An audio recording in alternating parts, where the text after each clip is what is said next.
సంగారెడ్డి జిల్లా మల్కాపూర్లో విషాదం నెలకొంది. భార్య పుట్టింటికి వెళ్లిందని మనస్తాపంతో ఇద్దరు పిల్లల్ని చంపి తాను ఆత్మహత్య చేసుకున్నాడు భర్త. సుభాష్, మంజుల దంపతులకు ఇద్దరు పిల్లలు. మంజుల మరొకడితో వివాహేతర సంబంధం పెట్టుకుంది. ఇదే విషయంలో భార్యాభర్తల మధ్య కొన్నాళ్లుగా గొడవలు జరుగుతున్నాయి. దాంతో ఆమె భర్త పిల్లలను వదిలేసి పుట్టింటికి వెళ్లిపోయింది. అప్పటి నుంచి పిల్లలతో కలిసి ఉంటున్నాడు. 3 రోజుల క్రితం పిల్లలకు ఉరివేసి తాను సూసైడ్ చేసుకున్నాడు.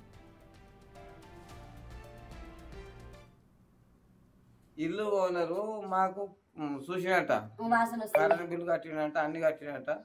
అయితే డోరీ ఫ్యాన్లు పెట్టుకొని అయితే వాళ్ళకు ఏదో ఇది చేసుకొని వాళ్ళ బాధకు ఏమి చేసుకున్నాడు. కాగితం రాసాడు, నాకు చదువు అంత రాదు.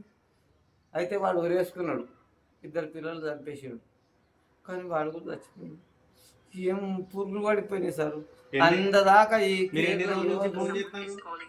ఫోను 2 రోజులకు 4 రోజులు 8 రోజులకు ఇప్పుడు మీరు ఎన్ని రోజుల నుంచి ఫోన్ చేస్తే లిఫ్ట్ చేస్తలేడు? నేను 15 రోజులు సార్ చేస్తాను సార్. ఫోన్ పెట్టి చేస్తాడు. ఇలా చేయలేడు, మాకు చేస్తుండే ఇలా చేస్తాడు. ఎప్పటి ఇప్పుడు ఊరేసుకొని ఎన్ని రోజులు? 3-4 రోజులు అయింది. 3-4 రోజులు అయింది సార్.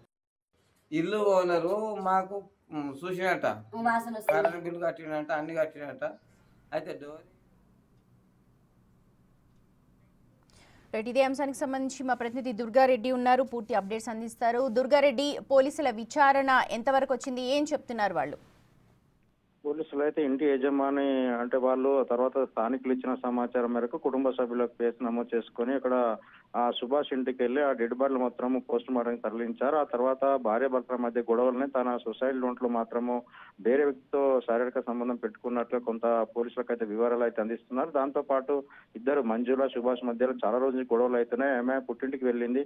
ఆ పుట్టింటి నుంచి మాత్రం రప్పించిన తర్వాత పూర్తి విచారణ చేస్తే వివరాలు పూర్తిగా క్లియర్ అయ్యే అవకాశం ఉంది. దీంతో పాటు అక్రమ సంబంధమే మరి ఇతర కారణాలు ఏమైనా ఉన్నాయని కొన్ని మాత్రము ఆ సుభాష్ రాసుకున్న సొసైటీని చూస్తే మాత్రం పిల్లల పేరు మీద పోస్ట్ ఆఫీస్ లో మాత్రం కొంత డిపాజిట్ చేసినట్టు, భార్య పేరు మీద కొన్ని బాండ్లు కూడా తీసుకున్నట్లు తెలుస్తుంది. నిజంగానే తను ఆ ఫోన్ హైక్ చేశారు. సీసీ ఫుటేజ్ ని కూడా వాళ్ళు సీసీ కెమెరా ఫుటేజ్ ని కూడా వేరే వాళ్ళు హైక్ చేసినట్లుగా తన సూసైడ్ నోట్ లో రాసుకోవడం జరిగింది సుభాష్.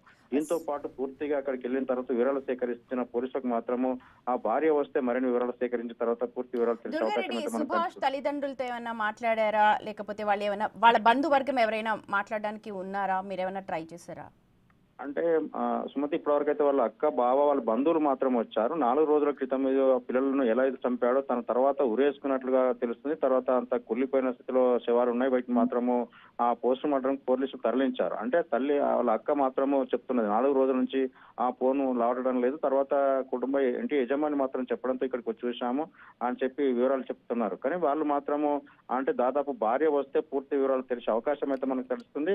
నిజంగా వాళ్ళ అక్క మాత్రం సుభాష్ వాళ్ళ అక్క మాత్రము కన్నీటి పర్యంతం అవుతుంది. నిజంగా పిల్లలను చంపి తాను ఆత్మహత్య చేసుకుంటూ అనుకోలేదు. గతంలో కొంత వివాదాలు ఉన్నమాట వాస్తవం భార్యాభర్తల మధ్య అని చెప్పి తెలుస్తుంది. ఆమెతో మనము మాట్లాడడం జరిగింది. ఈ వివరాలు మాత్రము తర్వాత 13 సంవత్సరాల కొడుకు తర్వాత కూతురు కూడా చనిపోవడం బాధాకరంగా వాళ్ళు విలపిస్తున్న విషయం అయితే మనకు తెలుస్తుంది.